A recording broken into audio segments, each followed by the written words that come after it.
Morning, everyone.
Beautiful day outside today. Do you agree? Okay. You're already Canadian then. You don't mind the cold weather in the morning. It was 31 degrees when I woke up today, and I thought, perfect day.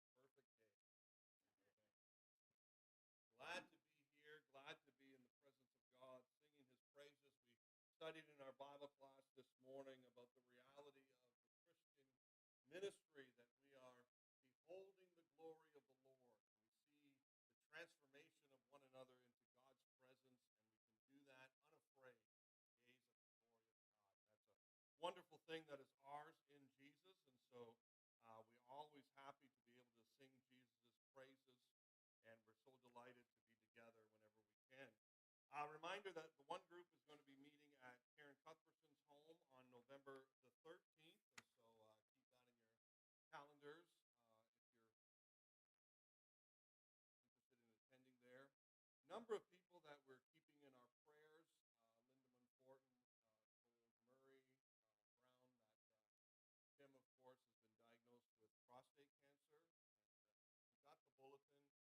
They would just request no phone calls at this time.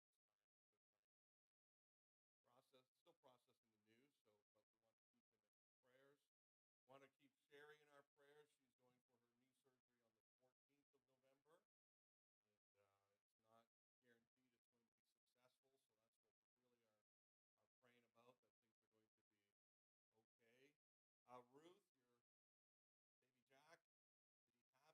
baby Jack, did he have his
That is why we must always try to give something to the church so that in times of need, the church can also go in. Nobody gives to the Lord without him giving back. And according to the book of Proverbs chapter 11, verse 24 to 25, it said, those who scatter continue to increase. And if you want to be given, you have to give. Nobody cannot reap without sowing. And as it also said, do unto others as you want them. There are a lot of people out there who have not yet heard of the gospel. And everything can move on if we continue to give. Our box is at the back. With a willing heart, give whatever you have. It doesn't matter how small or how big, so that we can fulfill the earthly duties of the church. Let's pray. Thank you, our Heavenly Father, for the opportunity for us also to give back. We pray that you continue to touch our hearts so that we can give bountifully.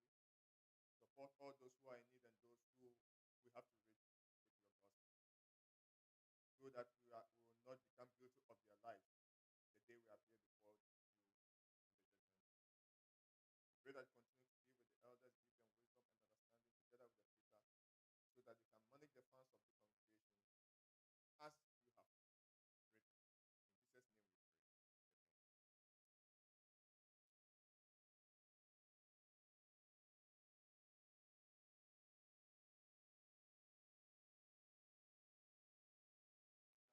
Something in my pocket, it belongs across my face. I keep it very close to me in the most convenient place.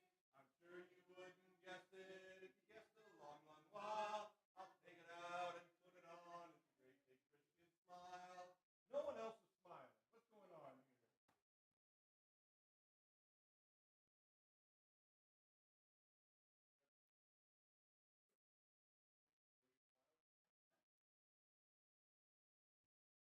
So we used to do this kid.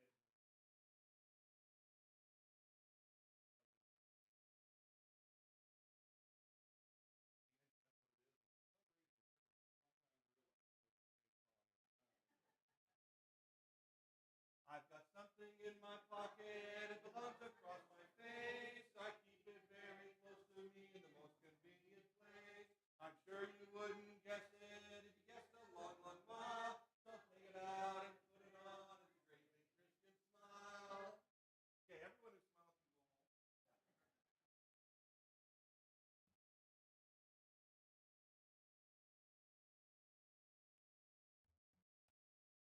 Remember in school, you had teachers would give you a quiz and they'd say something like, make sure you read the instructions.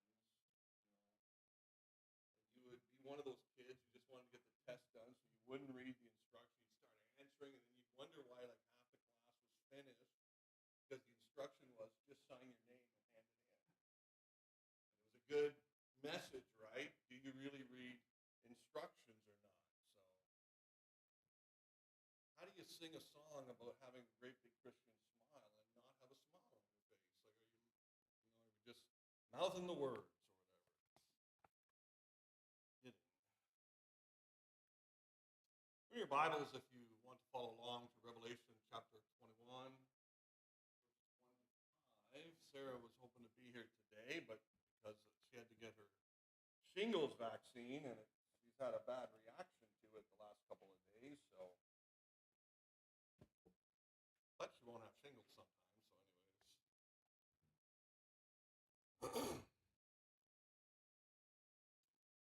One of my questions that began last week, what about my enemy, that I stated was a challenge when Elijah was faced with the one who considered him a hateful enemy.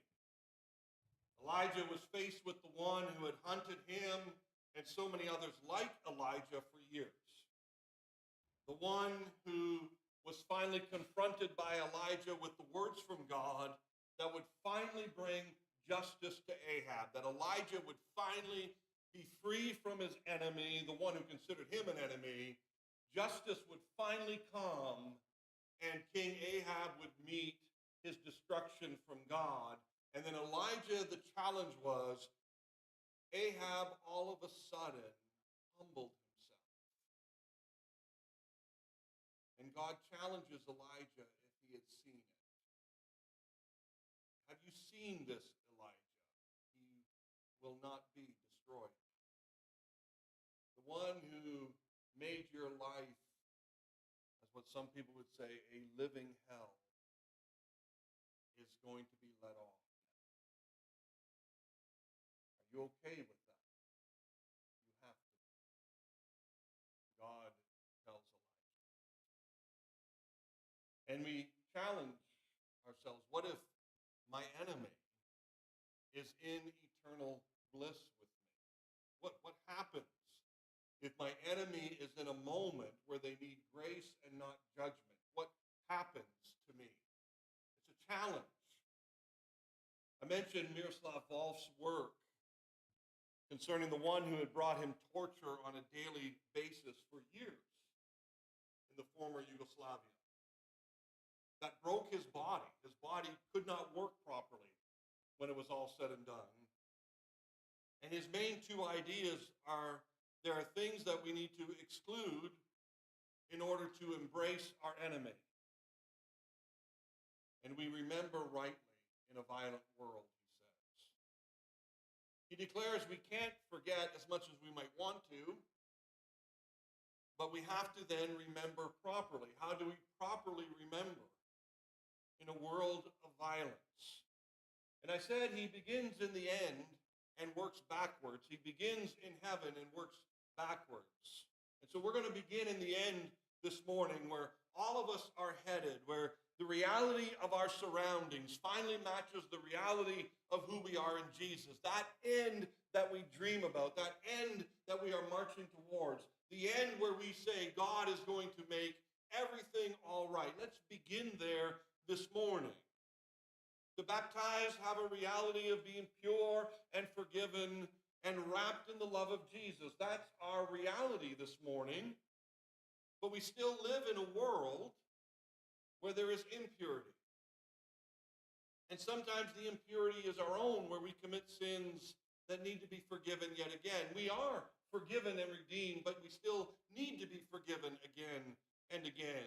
And we live where not everything is perfectly ruled by love. The time is going to come. It is going to come where everything around us is pure. The time is going to come where we'll never sin again. We will not do anything wrong again.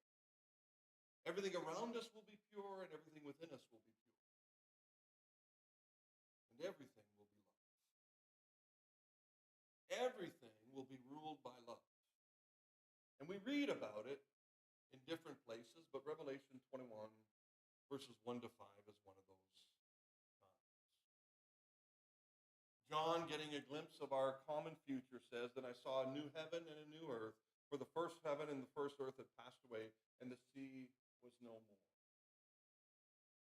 You know, I was walking our dog this past week. And I don't know why my mind goes like this, but it does sometimes.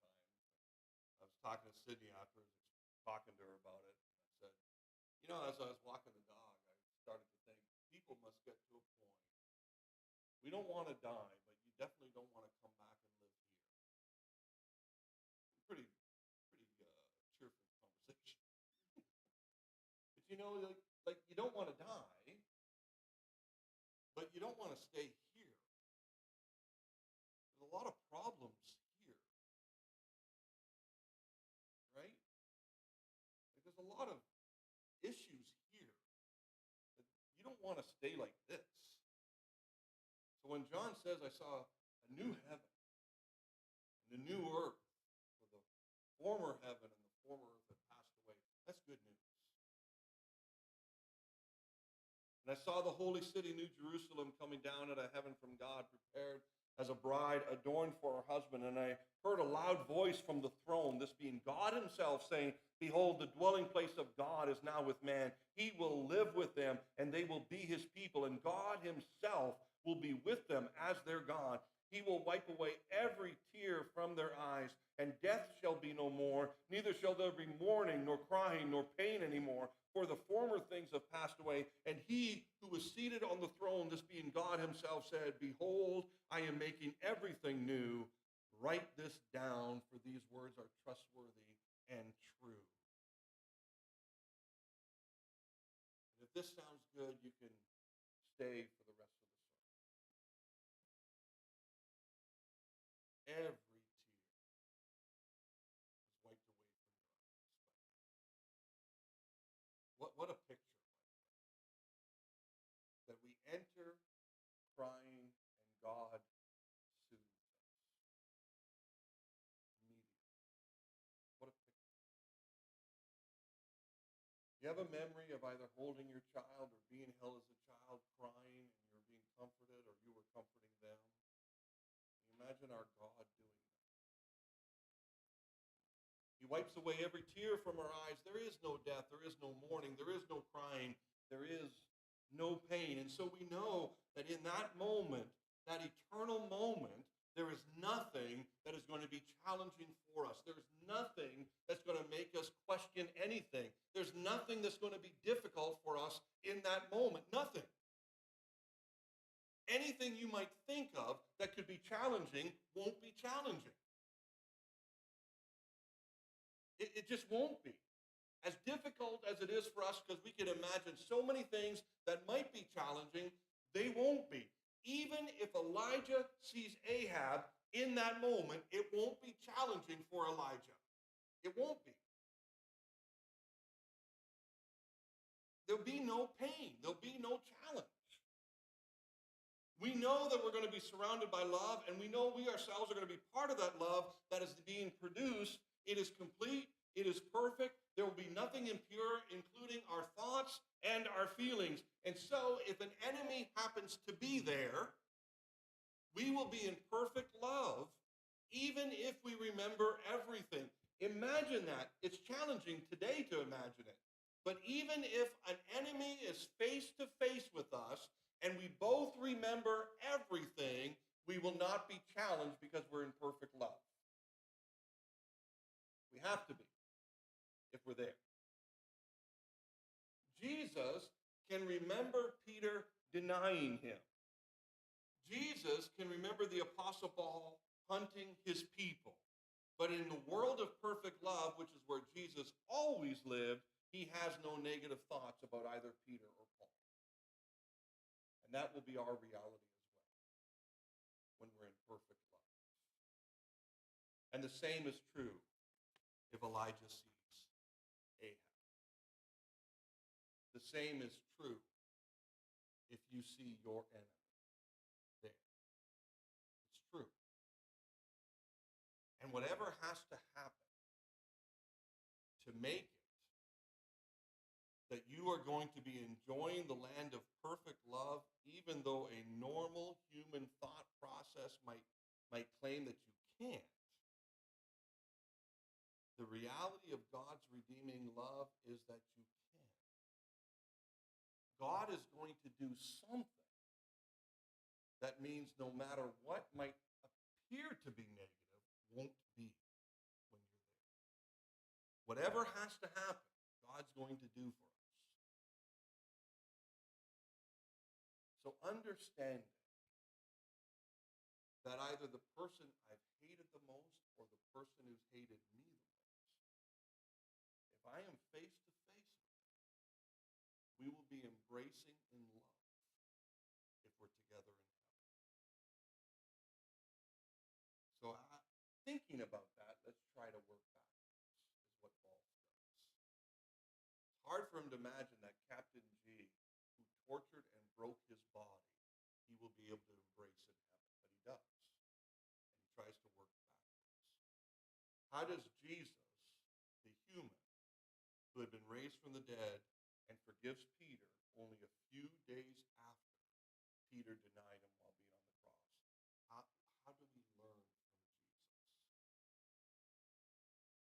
this is a challenge for us today. We've often heard this statement. I think you could finish it for me. The enemy of my enemy is my friend, right? The enemy of my enemy is my friend. Very ancient proverb. We have no idea who first said it. And if it sounds like it makes sense, it sounds reasonable, but we really have to wonder if this is a Christian principle to really live by. Because when you think about it like this, where it's something like the common hatred of another can bring us together to be friends, right? The person who hates the person I hate, I like. You got to be careful with that, right? Doesn't sound so good when you word it like that. You need to think about the logic. If hatred of another is a common bond, if that's all it takes, what else might we be joining hands with someone based solely on something we hate mutually? Why is just the fact that this person is fighting against something that I'm fighting mean that we're friends? This person might not be that nice for me to be joining hands with. Have no fellowship with the unfruitful works of darkness, the Apostle Paul tells us in Ephesians 4, verse 11. And if you think about this weird triangle, that if you hate the person I hate, I'll like you. You think about that weird triangle. Why is our common hatred of this person enough for us to be friends, but I can't become friends with our mutual enemy? What is the logic behind that? But I don't even want to talk about that today. I had to fill in 5 minutes. If the enemy of my enemy is my friend, what about the enemy of my friend? And this is the challenge we want to get to this morning. If the enemy of my enemy is my friend, what is my proper response to the enemy of my friend? And it's a challenge when we think about my enemy, because what happens when there's a triangle relationship involved and I have a friend who has an enemy? What is the relationship with my friend's enemy? I want you to think for a moment if you grew up and you had a parent that you really liked or something and they said, I can't stand that person. I can't stand that person. Is there some kind of pressure for you then to also not stand that person? Or if you have a good friend and the good friend says, I don't like this person over here, is there some kind of pressure for you to stand with your friend in opposition to that person? The enemy of my enemy is my friend, but what is the enemy of my friend? Is there some kind of internal pressure that if my friend has an enemy, I must maintain my friendship with my friend and make them my enemy as well? See, in our reading of John chapter 19, Pilate has been finding nothing worthy of death in Jesus. Pilate understands, in fact, that Jesus is being tried simply because the leaders of the Jews have great animosity towards Jesus. Pilate understands that Jesus is being falsely accused, falsely arrested, falsely charged, and he'll be falsely put to death if Pilate does what they want. He knows that. I have found nothing worthy of death in him, Pilate said. When they press him, he says, why? What evil has he done? And there is no answer. Pilate, we're told in John 19, is ready to release Jesus. He's looking for a way to do it without starting a riot. You almost think Pilate's a good guy. The enemy of my enemy is my friend. The leaders of the Jews have an ace up their sleeve, and they're living by that slogan. The enemy of my enemy is my friend. If you let him go, you're no friend of Caesar. Caesar is an enemy of Jesus. And for the Jewish leaders, Caesar now becomes their friend. Do you want me to crucify your... We have no king but Caesar. Something that before that moment, every one of them would have considered blasphemy as the Jews. They would never say Caesar was their king. But the enemy of my enemy is my friend. But they also have this ace up their sleeve. This person is an enemy of your friend, Pilate. You have a responsibility to your friend, Pilate. Because if you release this man, you are not Caesar's friend. For everyone who makes himself a king is the enemy of Caesar.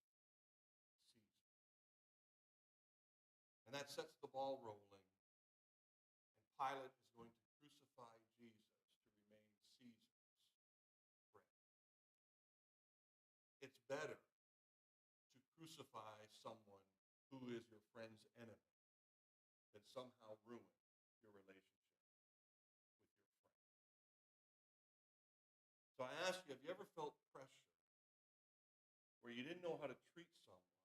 Maybe you were neutral over this person. Maybe you were even friendly, but because someone you are close to doesn't like you.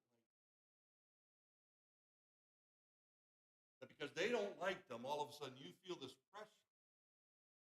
How am I going to stay close to them if I don't follow suit and now learn not to like them as well? Because it's tough. Because if you treat this person as you normally would have, what happens to your friendship with the person you are close to? And if you treat this person as you feel pressured to do, what happens to that relationship going forward? If Pilate follows what he knows in his heart is right and treats Jesus as he is supposed to be treated, is Caesar going to be mad at him? But should that even matter? Do you always run the risk of trading one friend for another or one enemy for another if you simply do not follow suit? Must the enemy of my friend be my enemy as well? And what does that mean? It's a very tough situation. There are a lot of things we know by common sense and biblical sense when it comes to friends and enemies. Solomon tells us in Proverbs 16 and verse 28, a whisperer separates close friends. We know that. That's common sense, it's biblical sense. You're talking about someone when they're not around, it's easy to make them not become friendly to each other. It's easy to do that. We shouldn't be doing that, but it's easy to do that. Gossip of any kind can damage any kind of relationship. But this is not the same, what I'm talking about here. One's friend can see another as an enemy. And they can try to make sure you see them as an enemy as well. You follow what I'm saying? They want to make sure that they're your enemy as well. Not just mine. It's got to be yours too if you want to be my friend. Ahab, unfortunately, didn't just hate Elijah. Ahab had a lot of issues with a lot of people. Ahab was seeing enemies everywhere. And in 1 Kings chapter 22, you have an interesting thing take place near the end of Ahab's life. This is after he has humbled himself and God has spared him. Ahab is the leader of the northern kingdom of Israel. Jehoshaphat is the leader of the southern kingdom of Judah. And they are in-laws. And I hope most of us have good relationships with our in-laws.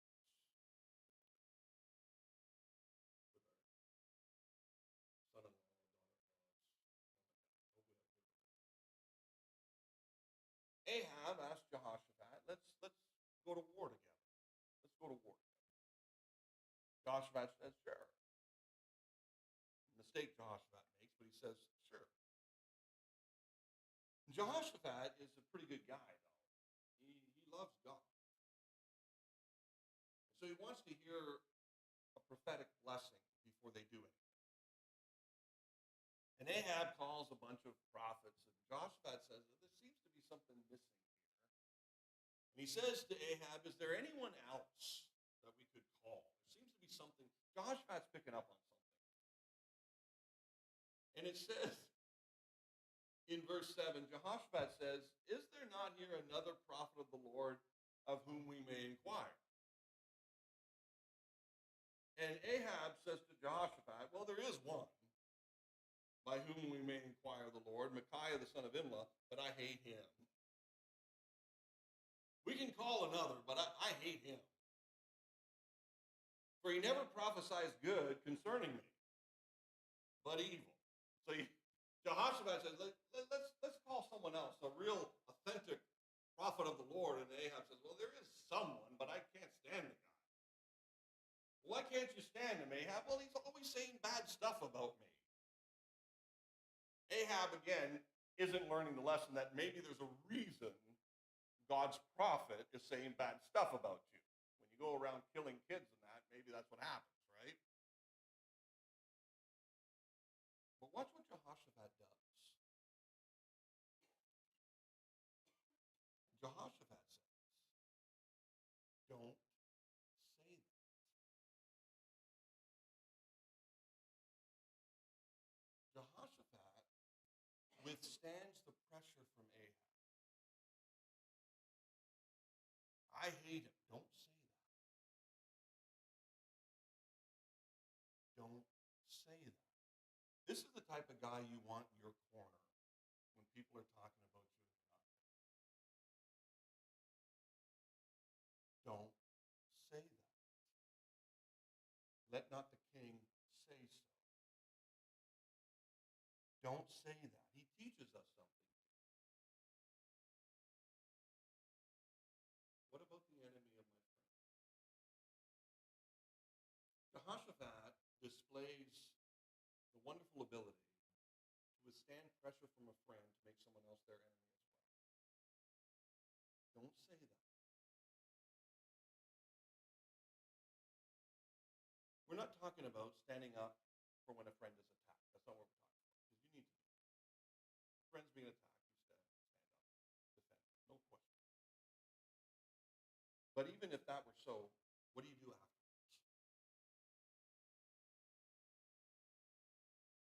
And you think about this in a group setting like school or work or church. When someone does something they shouldn't do, it's now over. Sometimes there's a pressure to ostracize. They've done something, so we need to somehow.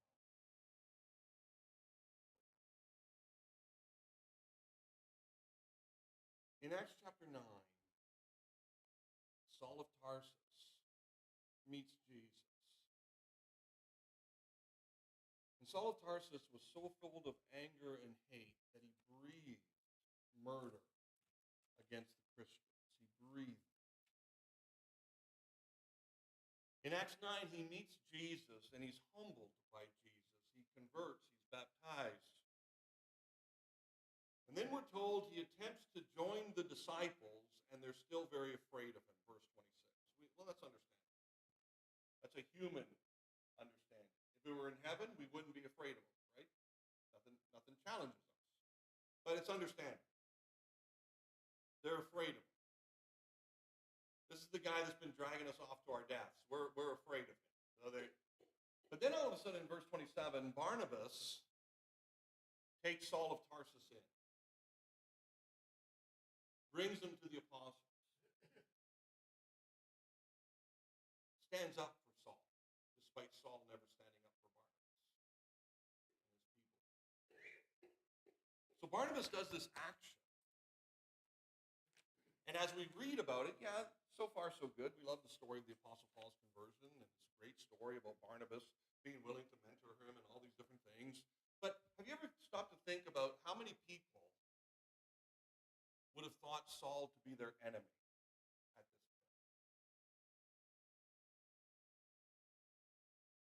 How many people would have said, wait a minute, this is the guy that had my father killed.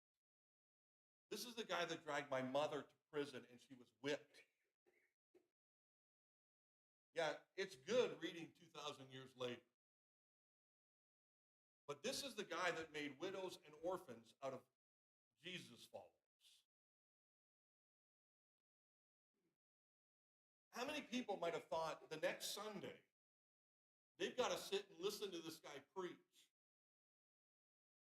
when the previous Sunday, he went hunting for my father? Could any of the Christians have been offended at Barnabas and even the apostles for celebrating this guy? Or did these early Christians learn that despite the great difficulty they went through, there is healing in a world of perfect love? Because there's healing in the Lord of that perfect love. Did they learn something? That the enemy of my friend is the same as my own enemy,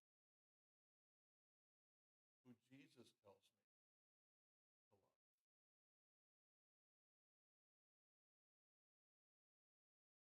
If there is healing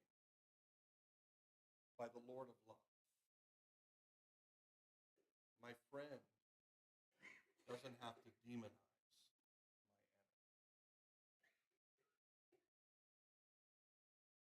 I don't need to pressure them to consider my enemy their enemy. That if we're guided by Jesus to love our own enemies, are we not surely guided by Jesus to love our friends' enemies? And maybe, just maybe, our friend needs us to model for them that their enemies can be loved.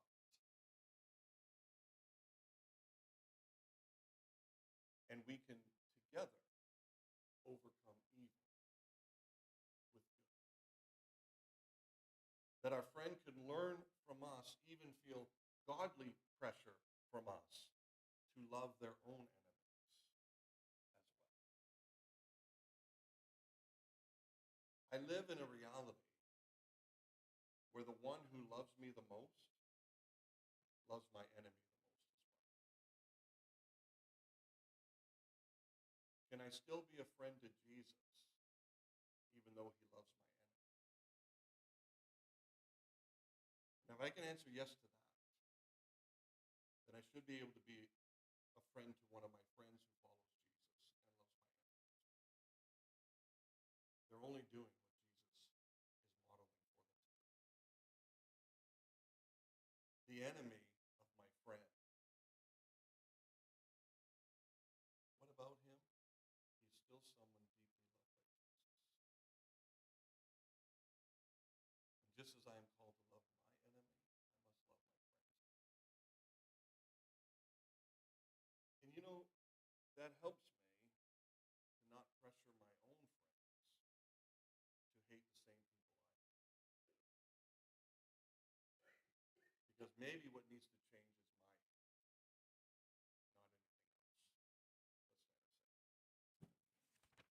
not anything else. Let's stand and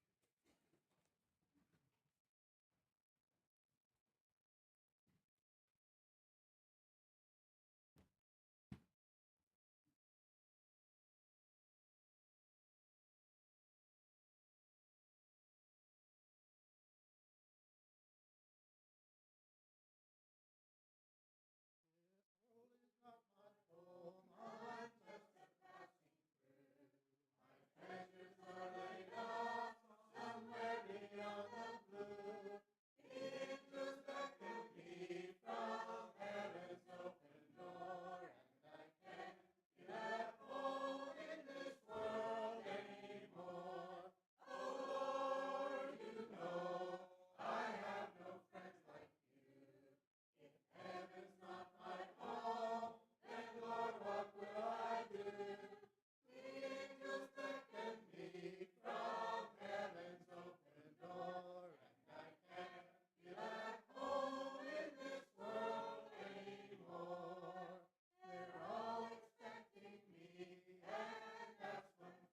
Father. Mighty is your name.